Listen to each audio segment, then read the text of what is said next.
Hello everyone! So today we're looking at the artist Pablo Picasso. You might be thinking, Melissa's face is looking a little bit strange. It's a bit lopsided. What's going on there? So this is in the theme of the artist Pablo Picasso and my crazy lopsided look.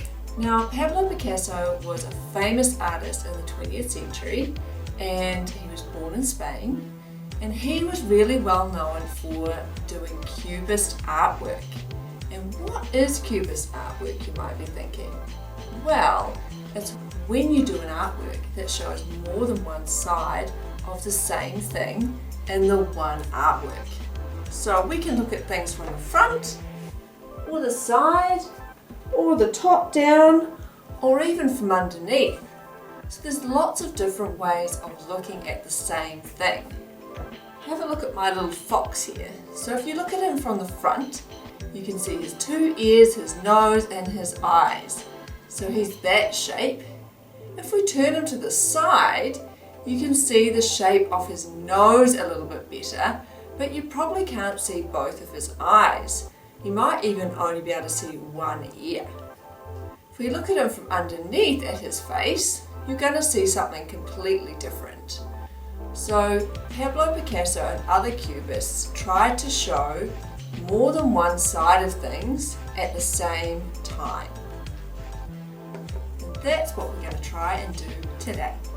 So we're going to start with one of his most famous subject matters, which is people and the human face.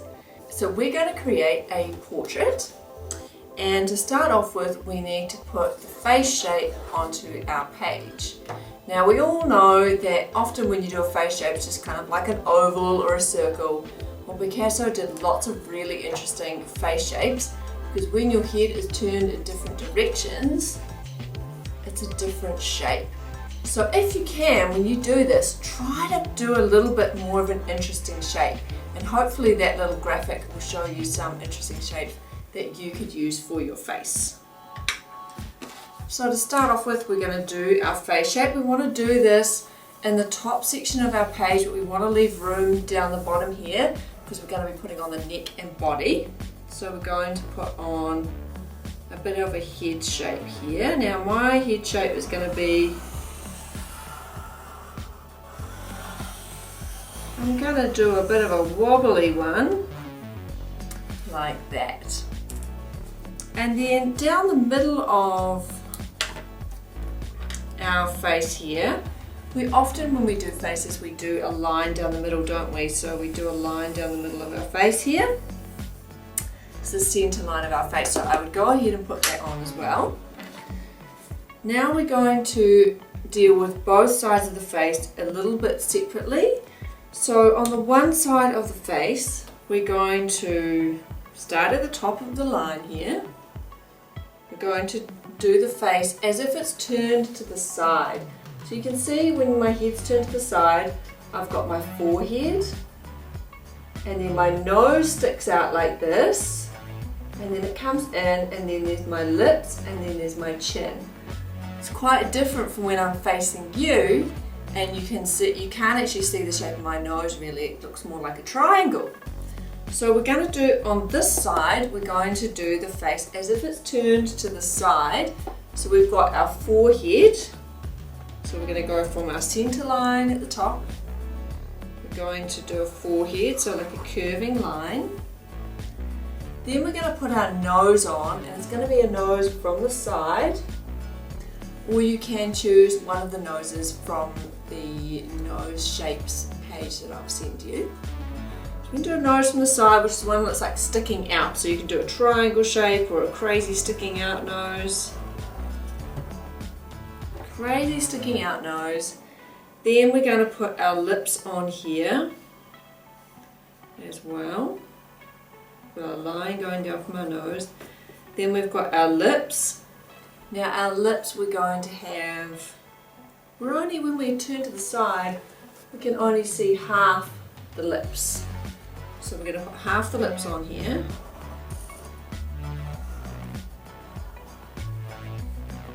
And as you know, that would be the side of the face. What else do we need on here? We're going to need an eye, aren't we?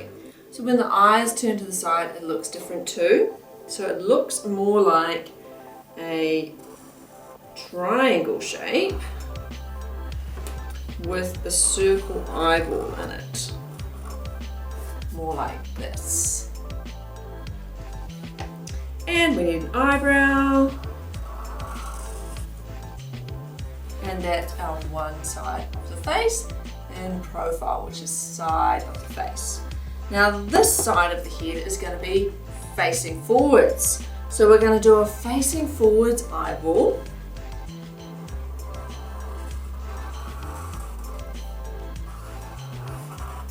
Where you can see the big round oval shape, the whole eyeball there. Let's give it some eyelashes. We like eyelashes and eyebrow. There we go. We've already got a nose here, we don't need another nose. And we're going to put the other side of the lips on. And there is the face. So we can add to this the other elements of our picture. So we can put some hair on our person. So we can put a neck and some clothes, and if you want to, you can even put a hat. So let's put a neck on here. 2 lines coming down from underneath the chin. Let's give them some shoulders.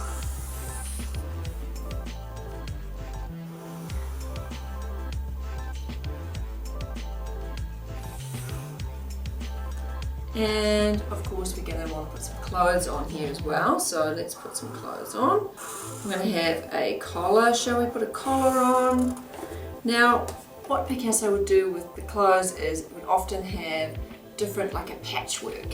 So we're going to add a few different lines on here, create ourselves different sections of the clothes that can be sort of like a patchwork. So this part I'm going to do is a stripy bit. Then I might have something a different way around here. Put some more stripes on there. And then we can do these as different colours, just to make it interesting. Right, should we put some hair on? Let's put some hair on. So I also think I'm going to put a hat on my person. So maybe I will do the hat first. Let's do a big floppy hat. So we're going to do a curvy shape here. And the 2 parts of the floppy hat coming over the top there. That's looking pretty good. And let's put some lines on here for our floppy hat.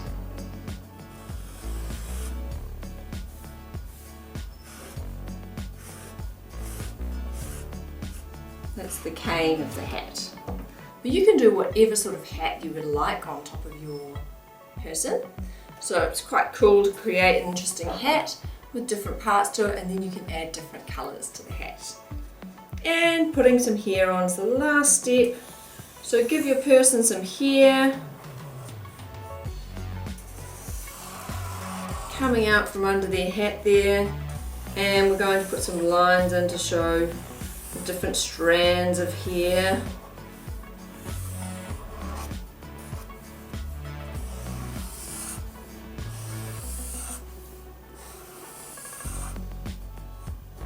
And there is our Picasso portrait outline. So you can see it's got some very lopsided looks to it.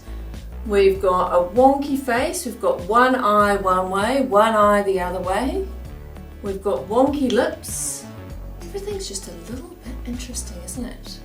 Picasso is also known for using lots of crazy colours in his artwork. So we don't have to do this realistic colours. We can use lots of crazy colours. So we can do like a blue face on one side and a yellow face on the other side. We can give ourselves crazy coloured hair. So don't feel like you have to paint or colour your artwork in normal colours, because Picasso definitely did not do that. He used lots of bright colours. So let's get some paints out and get painting.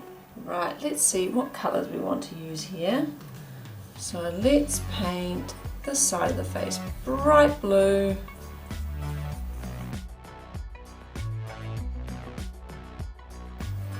Let's have bright orange here, one side of the lip.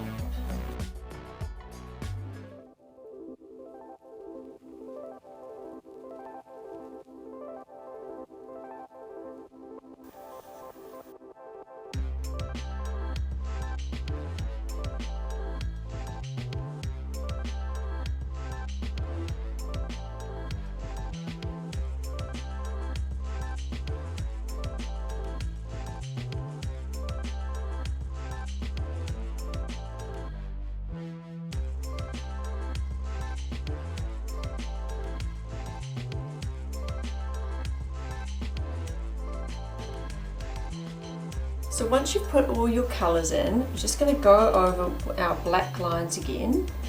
So you did quite a lot of really dynamic outlining, so we're just going to go over our outlines, and if you've put any stripes on, then you can go over those as well.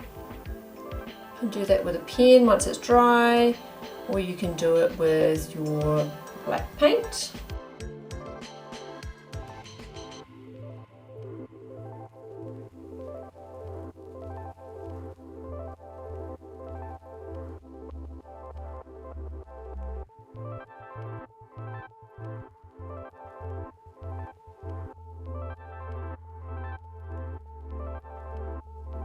So here is our finished Picasso inspired artwork. As you can see, we've used some really interesting colours. I don't know about you, but I haven't really seen anyone with a blue face before, maybe on Avatar, but it was fun to use lots of bright colours and create this artwork. So hopefully you have a go as well, and I would love to see your finished product. So if you do have a try making a Picasso inspired artwork, please take a photo and send it through to us at the Activity Centre. We would love to see what you created. Thanks for joining me, and I'll see you again next time. Bye!